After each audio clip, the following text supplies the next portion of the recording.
What is up, everybody? It is Friday, April 25th. Shout Buffalo Football Podcast coming at you with a deep dive a little bit on the Bills' first round selection, Max Hairston, cornerback out of Kentucky, the man that wowed everybody a little over a month ago, almost 2 months ago now, at the NFL Combine, 4.28 speed.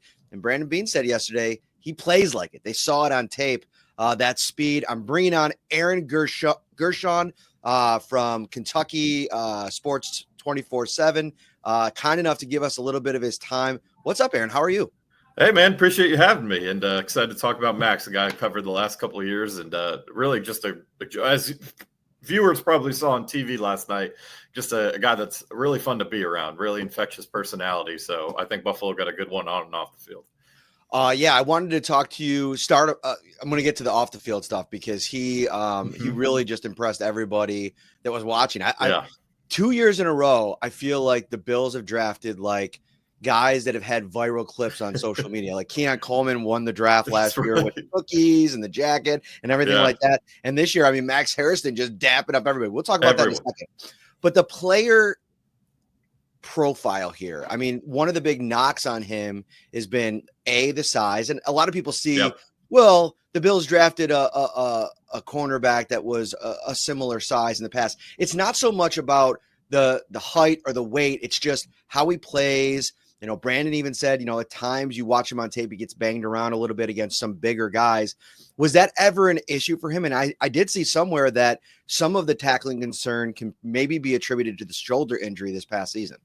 Yeah, I think that's the big catch there. I think the only time I saw any concerns is definitely in run support. He wasn't the best run defender. I think size, maybe needing that a little more strength is all part of that. But also that shoulder injury last year, it was like an infection and it kept him out, I think 6 or 7 games. And there was one play at the end of the year that people at least at Kentucky were frustrated with, where he basically looked like he gave up on a play. Louisville running back was able to bounce a big gain off of it. And I think that might've been some sort of protecting himself. I don't even know, frankly, if he should have been on the field at the end of the year or not, but he didn't want to go end his college career, sitting out and watching for the sideline. So I mean, there's definitely some strength and run support things, but you talk about the speed that he showed at the combine. I mean, with the fastest 40 time, that showed up on tape and it showed up on the field just like every single week. He was able to just keep up with just about every receiver he played against in the SEC.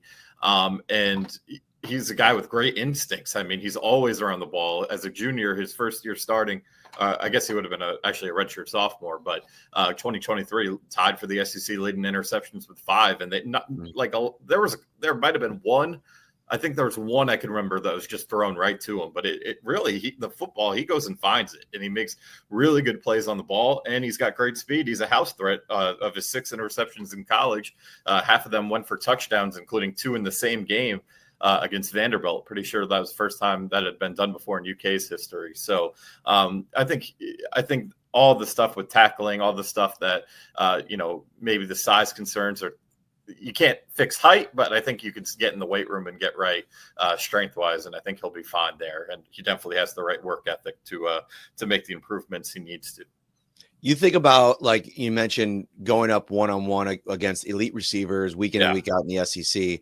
He's entering a division which, you think about Tyreek Hill and Jalen Waddle in Miami, Stephon Diggs now in New England, and then, of course, Garrett Wilson in New York with Justin Fields and whatever they end up with quarterback. But the AFC contender-wise, Jamar Chase, Zay Flowers, Rashee Rice, and Xavier Worthy. I mean, it's a gauntlet every year for the Bills in terms of defending speed. And so they finally go out and get speed. They've never had this kind of speed in their defensive backfield.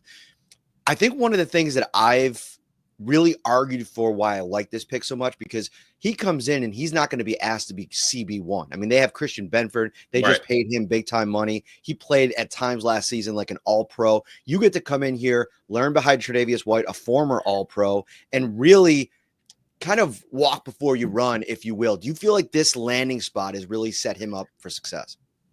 Yes, and really, because he had the same exact process here at Kentucky. Now it's a different type era, obviously, in college sports, where these guys, if they're not starters year one and they don't see a path year two, they're going to probably transfer out. That's just the unfortunate reality. Max Hairston redshirted. I don't think he played in a single game in 2021. And then 2022, he's on the 2 deep depth chart, but he was never used because Kentucky had really good corner play that year. And he gets thrusted into action toward the end of the year against Vanderbilt. And he gives up a play that most guys would have lost their confidence in. So he comes in literally, pretty sure it was his first snaps in a Power 5 game all year. It's 4th and 11. Kentucky's up, holding on to a 4-point lead, playing at home against Vanderbilt. Vanderbilt hadn't won a game in 26 SEC tries. And Hairston comes in and he gets beat. And he gives up a 40-yard bomb. And that ended up setting up a game-winning touchdown. They lose the game.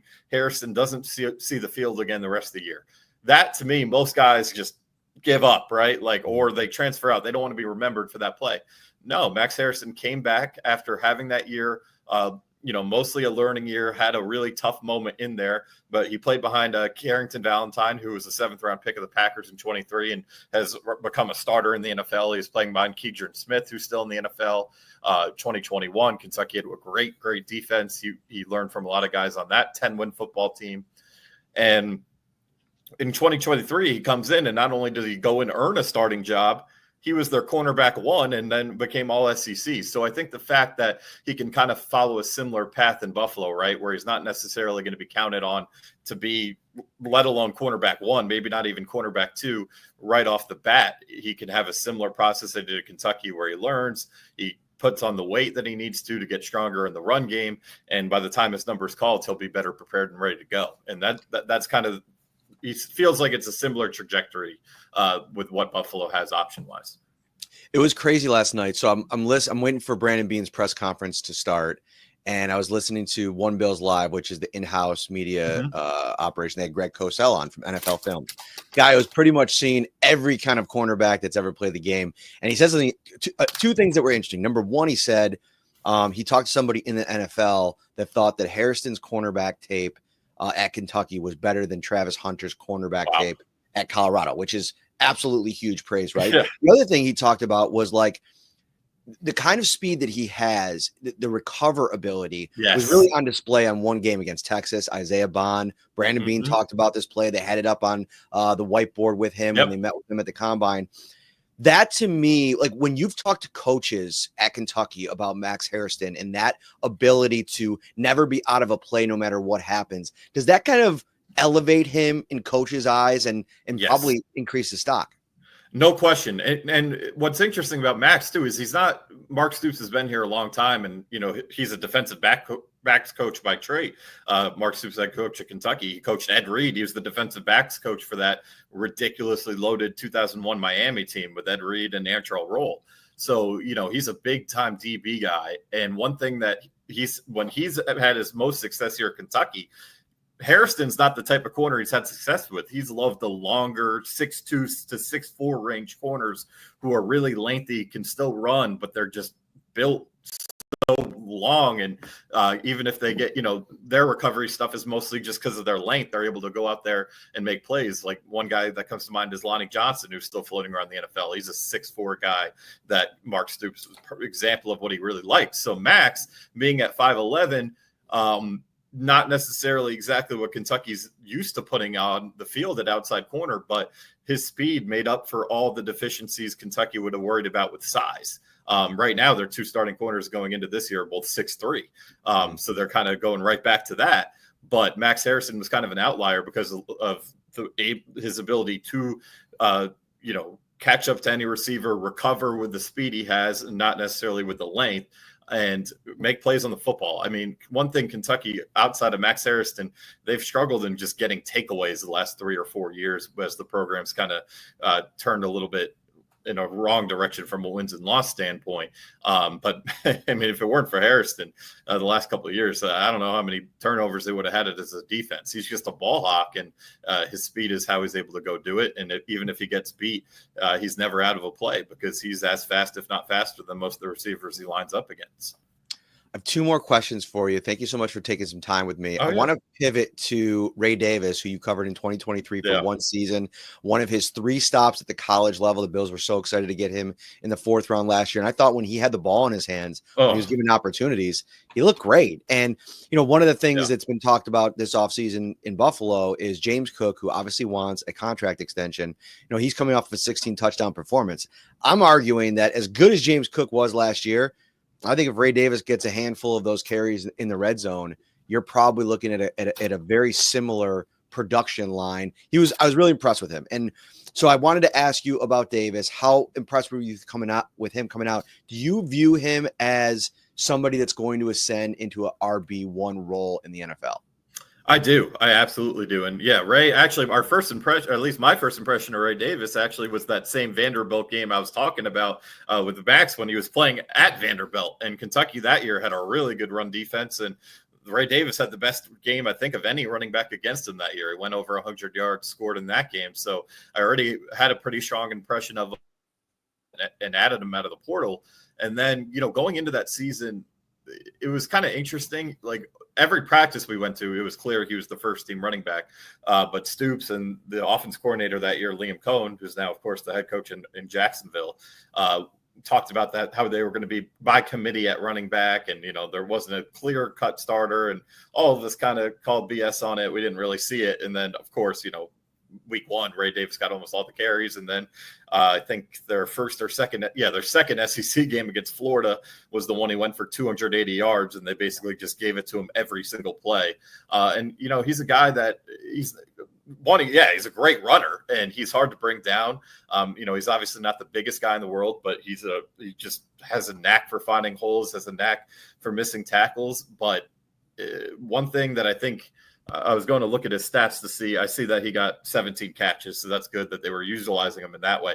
He's one of the best route running backs I've seen, at least at the college level. Just how many times Kentucky was able to scheme him open on wheel routes and things like that was just incredible. Obviously, you can make things happen in the screen game, but really he was dynamic with those wheel routes. They hit on a couple home run balls with him there, and he's able to go up and get the ball, even though he's only 5'8". So I love Ray for sure, and I definitely think he has RB1 potential. And when he got picked by Buffalo, I was kind of thinking the same thing. Not many teams love paying running backs. Cook was going into his 3rd year, so right, he's going to be. This is going into his 4th year, contract. So it felt like a really good fit for that reason as well, because it's like, okay, if he goes and proves himself, the path to being a starter for a perennial contender is there. So and Ray, I'm sure you guys know his story off the field of being homeless and where he came from, what he was able to overcome growing up in San Francisco. Just a great story and a great young man. So I'm happy to see he's having some success early, and hopefully he'll play himself into an even bigger role up there.